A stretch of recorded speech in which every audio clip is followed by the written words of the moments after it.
सोमवार 15 जनवरी को मकर संक्रांति और उत्तरायण है। उत्तरायण यानी इस दिन से सूर्य उत्तर दिशा की ओर बढ़ना शुरू करेगा। महाभारत के समय भीष्म पितामह ने देह त्यागने के लिए उत्तरायण तक इंतजार किया था। भीष्म को अपने पिता शांतनु से इच्छा मृत्यु का वरदान मिला था।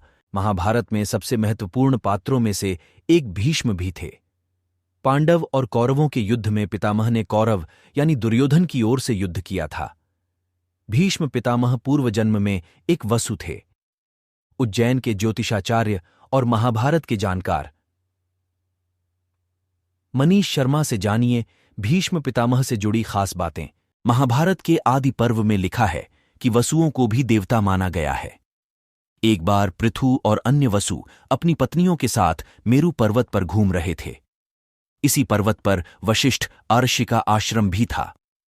एक वसु की पत्नी अर्षि वशिष्ठ के आश्रम में बंधी नंदिनी गाय को देखा तो उसने अपने पति द्यौ नामक वसु से वह गाय मांगी। पत्नी की बात मानकर द्यौ ने अपने भाइयों के साथ वशिष्ठ मुनि को बताए बिना उस गाय को ले आया।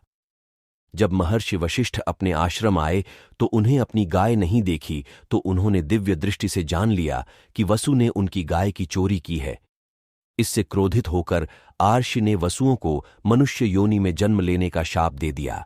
शाप से डरकर सभी वसु आर्षि वशिष्ठ से क्षमा मांगने आए तो आर्षि ने कहा कि तुम सभी वसुओं को तो शीघ्र ही मनुष्य जीवन से मुक्ति मिल जाएगी, लेकिन इस द्यौ नामक के वसु को अपने कर्म भोगने के लिए बहुत दिनों तक पृथ्वीलोक में रहना पड़ेगा और आजीवन ब्रह्मचारी के रूप में जीवन बिताना होगा। बाद यही द्यौ नाम के वसु ने गंगा पुत्र भीष्म के रूप में जन्म लिया था।